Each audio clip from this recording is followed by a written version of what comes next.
before the break, we talked about all things Door County with cherry blossom season on the horizon. John Jarsch mentioned that for many people, one of the region's leading draws is its wine industry. And Door Peninsula Winery is one of the region's leading producers of wines, specializing in fruit wines such as cherry and blackberry. Fruit wines were the draw for winemaker Paul Santoriello, who left the wine mecca of Napa Valley to relocate to Door County. He tells Lake Effect Stephanie Lecce and wine contributor Ray Pfister more about what prompted the move. I wanted to branch out. I was ready to do my own thing and to take charge of a winery. And what that entails is you're the production manager, the winemaker, the enologist, the chemistry man, blending, organizing labor, picking grapes, fruit, crushing it, making wine. So in a limited way, you could do that in California because you're part of a bigger team. But up here, I'm the head of the team. So it's a good move. So what did Wisconsin allow you to do that you felt like you couldn't really do in California? Well, you drop the pretense, maybe it's a little bit more casual and comfortable here. It's straightforward. And maybe in Napa Valley, there's really a rigidity. There's form, structure that we need to maintain in Cabernet Sauvignon or Merlot or even Zinfandel. It has to be this way. And I think the farther you get away from that, it just becomes more comfortable, easier. You can think clearer. You're doing your own things. It's fun. It's a relief. It's enlightening. What did you want to do differently at Door Peninsula Winery than Make fruit wines. We've had fruit wines in California. They're not prevalent. They're not all over the place. There's Apple Hill country that has apple and cherry wine. But I think when people go to California wine tasting, they expect the grape wines. And it's the same varietals you see on the supermarket shelf or the liquor store, the restaurant menus. And to do fruit wines, it's the same because you're making wine and the chemistry is involved is the same, but the palate is totally different. And that was my background. It was a laboratory, chemistry, and blending. And we can achieve a lot of that with fruit wines that you can't with the red wines or white wines because of the rigidity, the structure that they needed to maintain in California winemaking. But now, 10 years later, you look at what's being put on the shelves, and it is a menage of just red wine this, white wine blend that. And Wisconsin's been doing that for 20 years practically. So you're harvesting grapes as well as other types of fruit. One, does that really extend your harvest season? Two, does that really make it tougher for your labor force?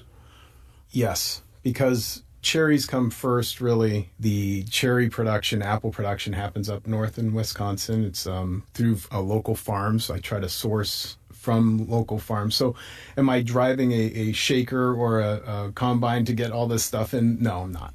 That's the local farmers that are providing the juice, and they're picking the fruit. Now, one positive thing about that is we would have, let's say, the cherry harvest come, and instead of crushing the cherries and making a traditional cherry wine, and then we have an end product of cherries that are spent. They're done with their life. They've been through the winemaking process, and you have to crush them and mulch them. What we do instead, especially in Door County, is we dry cherries. But during the drying process here, you have juice that is coming off. And so as a consequence, we ferment the juice, and they dry the cherries, and there's really no waste. So do you end up recycling, or does this become sellable dried fruit? Is that what you're saying? Yeah, it's dried cherries that you would find in the supermarket or anywhere else. Oh, that's great. Absolutely. So it has a full route, beginning to end. Yeah, and then the apple harvest comes in right around the grape harvest, and as a result, you have a bunch of apples that are on the fresh fruit market. As those don't sell in those first couple critical months, what are you going to do with the bushels of apples that you have hanging out in the barn? And you crush them and make wine out of them. The interesting thing for me, again, just knowing harvest as I do, for you, that's got to be really rough because you've got all these different periods. It's not just whites or Zins coming in at one time and Cab coming in at a different time. You've got apples, you've got cherries. You work a lot of hours, I'm guessing. See, and that was one of the things that drew me to this job is harvest in California happens once a year. So 30-year veteran of harvest, you have 30 harvests under your belt, and you've been in the wine industry for 30 years. I'm always fermenting wine. I've been here for 10 years, and that's not just 10 harvests. I have, at any one time, probably adding 4,000 to 5,000 gallons a month just in fermentations. Wow. And then in the peak season, even more than that. We increase hours for everyone in the summertime, because that's really, we're getting ready. We're bottling all the time. We can take in fresh juice all of the time. So I kind of have scheduled it to spread it out throughout the year. It just helps with production in that way. What can people expect from the different fruit wines that you're producing? How are they different from those traditional wines that you were talking about that come out of Napa Valley? First of all, grape is a perfect fruit for fermentation and making wine, because when it is ripe, it makes 12 to 14% alcohol wine. So that's a perfect fruit. Cherries are ripe, and if you actually ferment it, it'll only make maybe a 6 to 7% alcohol wine. So the government allows you to add sugar to the primary fermentation to build it up to a table wine status. And that makes it a non-standard wine. And that's why fruit wines are categorized different from grape wines completely. They're looked at differently.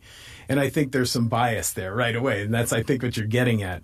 But when we look at things like Merlot, and everybody wants to describe what a Merlot tastes like, they're talking plums, cherry, and has maybe a blackberry or red currant flavor or something like that. And all these descriptors are in grape wines. Well, if you want to have a cherry wine, you have to drink a cherry wine. If you want the apple fruitiness in a Chardonnay, well, you would just drink an apple wine. And we have a lot of cross blends in between there. Cranberry apple has been made now for 25 years at the winery.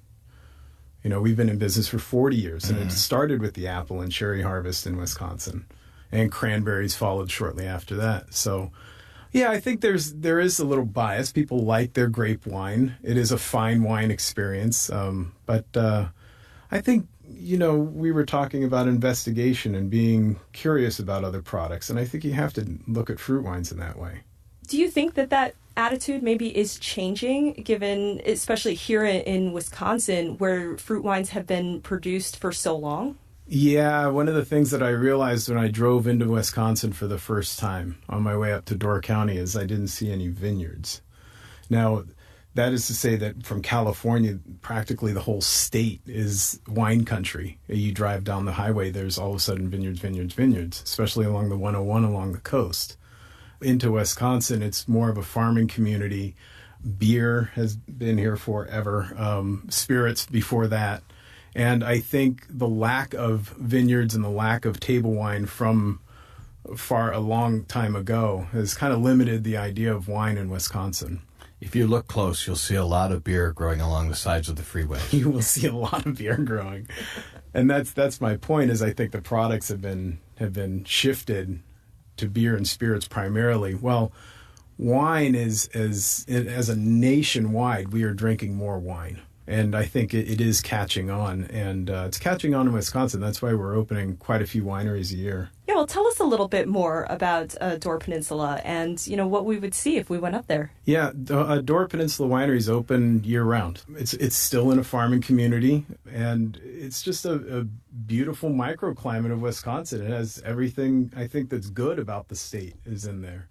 You were talking before about one of the benefits of fruit wine is generally from the fruit that's being used to make it, what it's going to taste like. Does that make it easier for consumers to be able to pick one of Door Peninsula Winery's wines and pair it with a meal that they're presenting or know what to present to friends at a party? Oh, for sure. If you have a fruit wine, you know what you can expect. These are more social wines. These are more experimental wines. You should try them like we were talking about pairing food. We see more and more of the spicy foods that are coming into the United States, and people are eating more different foods from different lands, and we find that sweeter wines pair with those kind of spicier foods or heavy in some kind of a spice or an element like vinegar.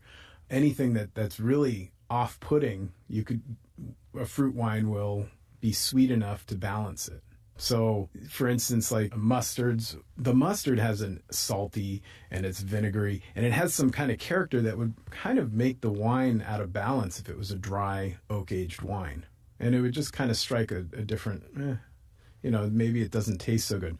The fruit wine has some structure there and some sweetness, and it's got a fruit note, whether it's cherry, apple, cranberry, whatever, blackberry, whatever you like is what you should be drinking. But it'll pair with the food just fine. It's what I'm finding. And there's certain foods that it works great with. So I think it's still an experiment. Is that what you were looking for when you came back to Wisconsin? Was this room to experiment? Yeah, it's an experimentation. That's what I love. That's what winemaking is. You have to be kind of a child at play when you're at the winery. I was thinking mad scientist, but... Yeah, you have to be a mad scientist, child at play. You have to understand what your working material is and then run away with it and do something with it that no one else can think about doing. For our 40th anniversary, we're going to release some dry fruit wines. And they're going to be cherry and apple. There's no residual sugar. And I've actually barrel aged them. So I think what people are thinking about fruit wines, I'm going to try to turn that on the head. And they're not going to know what fruit wine is. They're going to think they know what fruit wine is. Maybe it's just sweet or it's just, not for me. Well, try this. The apple wine starts tasting a little bit like Chardonnay. And the cherry wine, the cherry really comes out a lot more once it hits French oak. So we're seeing a lot of these new experiments coming out of Door Peninsula, and we'll see. That should be really interesting. It's very good stuff. Yeah. I think tasting these wines in a blind tasting will be a lot of fun, too, because you don't see the label. You don't know. And you could put it there, and nobody's going to know what it is. They're going to be forced to be honest. When it's in a bag, or if it's in a decanter, you don't know. You don't know. And that's how they judge these things. When we win awards and medals, it's a blind tasting. And we just won a double gold medal with the cherry wine in the Finger Lakes. So, Finger Lakes, wow. So, yeah, to get an award like that, look at those kind of things when you're making these selections on what are people winning. What's tasting good right now? Do you think fruit wine's time has happened yet? Do you think it's about to happen? I think so. I think people are much more open to trying, especially local. You're trying a local product. Yes, it's sweet, and that was one of the ideas I had with the dry wines. You get some pushback, like we were talking about. So, it's a status thing, or maybe they feel it's unsophisticated, which it's not. I think people are really interested in trying new things. Nationally, they're interested in trying new things. And so what's next for Door Peninsula? What else is going on in your Mad Scientist lab? Well, besides the fruit wines, we have grape wines. We do the traditional and important varieties, like a Riesling and one of the noble grapes. I mentioned before Cabernet Sauvignon, Pinot Noir, Chardonnay. I think all of those have a place at a winery, and so we do very small batches of those things, just like the dried oak-aged fruit wines that are going to be released. I think those are the more important projects for me right now. The blackberry wines are outstanding and really fun to make, but it's the experimentation and the minutia that's driving the winery right now. Well, Paul Santoriello, Door Peninsula Winery. Yeah, thank you for having me. It was great.